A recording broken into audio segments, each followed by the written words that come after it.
Hello, good morning. Welcome back to my channel.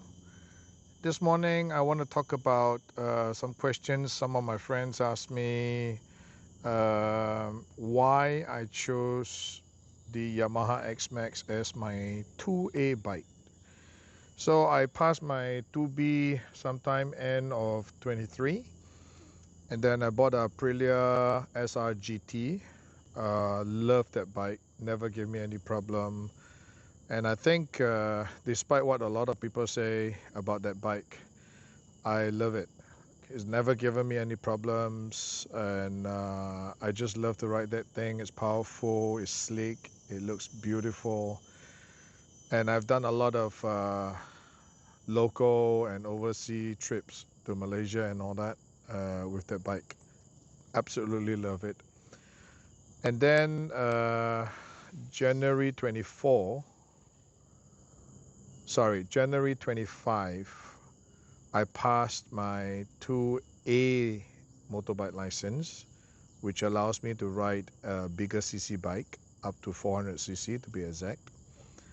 And obviously, I've been doing a lot of homework, like which bike should I be looking at. In fact, like many 2B riders,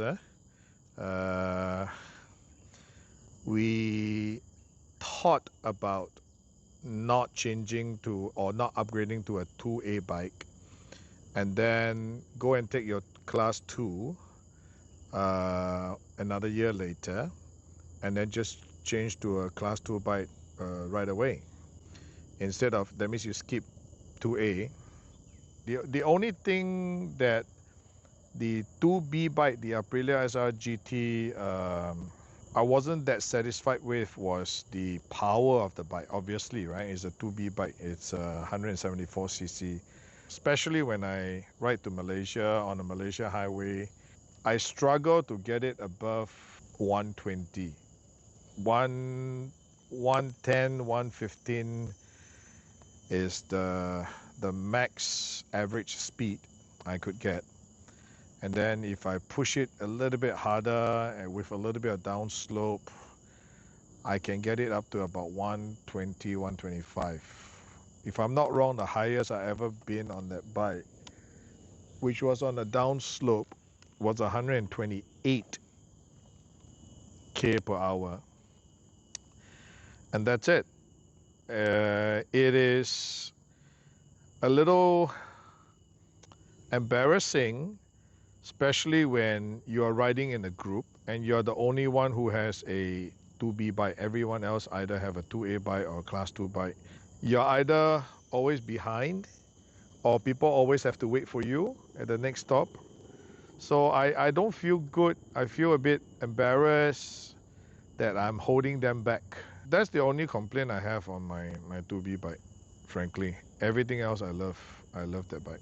So what happened is, in January this year, January 25, my son was taking his 2B license or test in January, and my 2A test is one day after him. Guess what? We both passed. Thank God. We both passed, and he was looking for a 2B bike. And then I said, hang on, I can now get a 2A bike if he doesn't mind taking over my Aprilia. So I let him the bike lah. I said, you go and ride. It still has the triangle plate on and all that, because I only got the Aprilia after I passed my 2B, which is exactly a year ago, before I got my 2A. So I still have the triangle plate on the bike. And after riding it for a few days, he came to me and said he doesn't mind taking over the bike. He was initially looking for MX, something that he likes, you know. And then I said, why don't you take over my bike? It's a good bike, it's powerful. And he realized that it is actually a bit more powerful than the MX. And it looks stylish. I've got all the accessories and all that done to the bike. You know, you don't need to do anything else. So yeah, so he took over the bike, and I started shopping, right? I mean, I've already been doing some homework even before I pass and all that, trying to be well informed about what is the trend, what is happening, and all that. After a lot of consideration, it boils down to three bikes. They are all scooters. It was either the ADV 350 from Honda, the Forza 350 from Honda.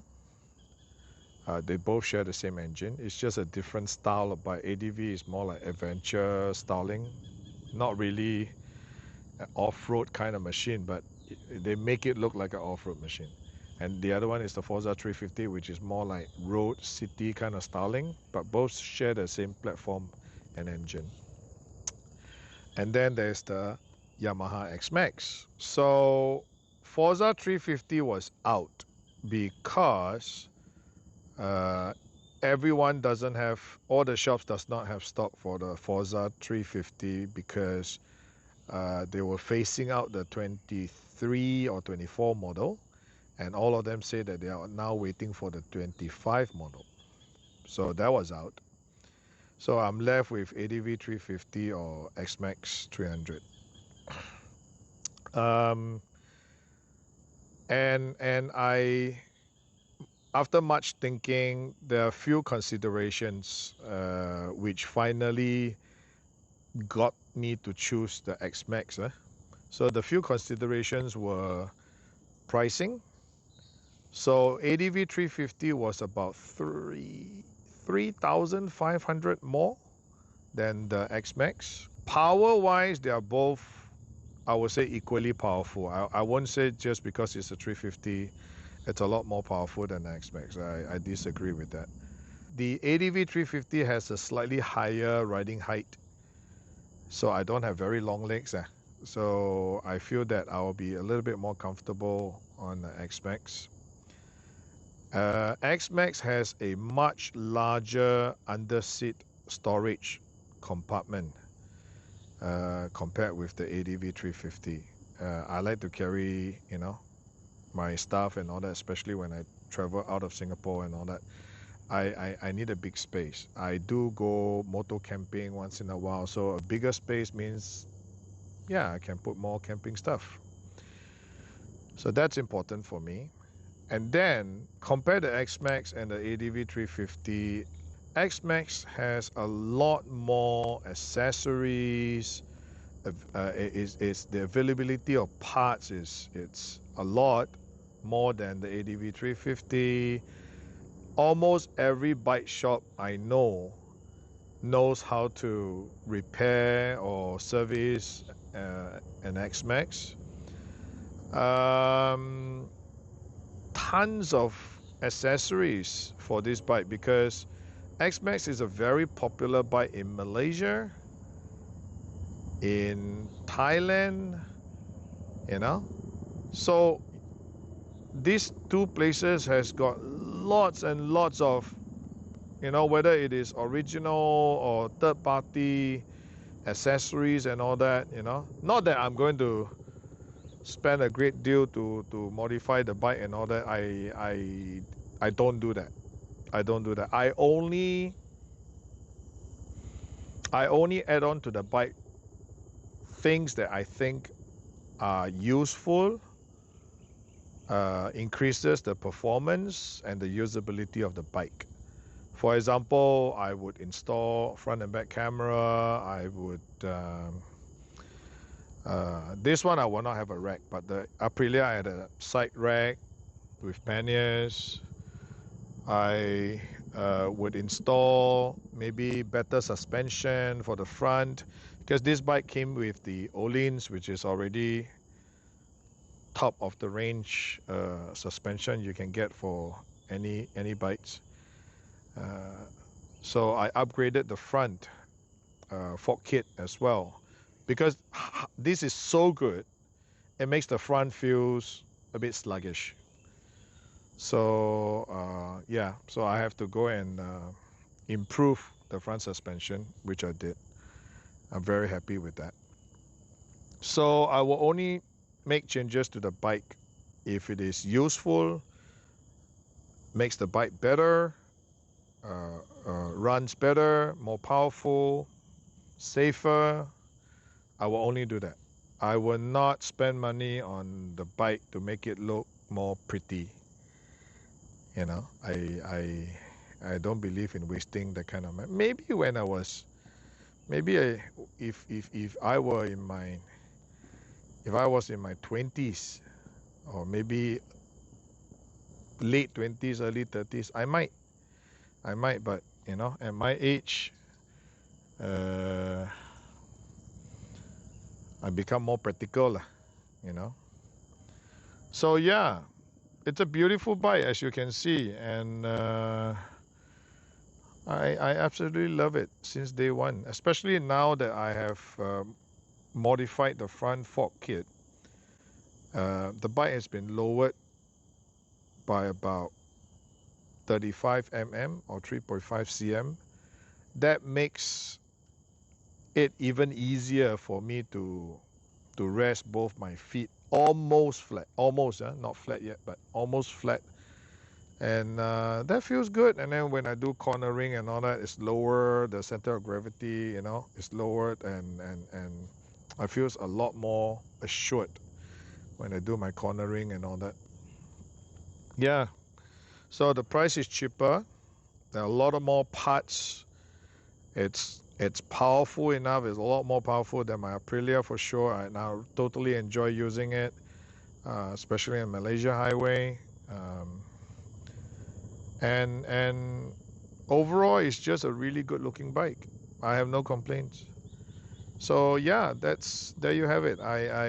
That's why I decided to go for this instead of the ADV 350, and totally love this bike.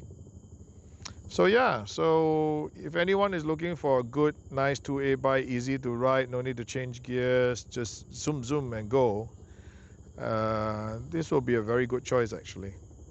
And I got it around with the low COE that time, and with the Olins installed, the comfort seat installed, free box, basically everything you see on the bike came with the bike.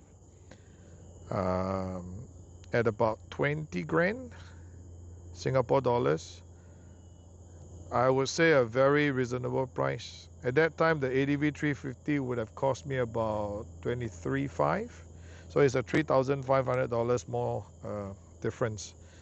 I cannot justify it, and I also think that my style of riding, this is more suitable. I'm not going to do any off-road or anything. Not that the ADV 350 is capable of doing any of the serious off-road. It just looks like a adventure styling kind of bike. Doesn't mean it is designed for off-road. It's just the way it looks. Yep, so that's it.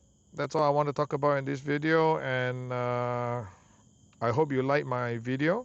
If you like, give it a thumbs up. If you want to subscribe. I don't care, because I don't make money from my videos. And keep watching my video. Until the next one, see you around.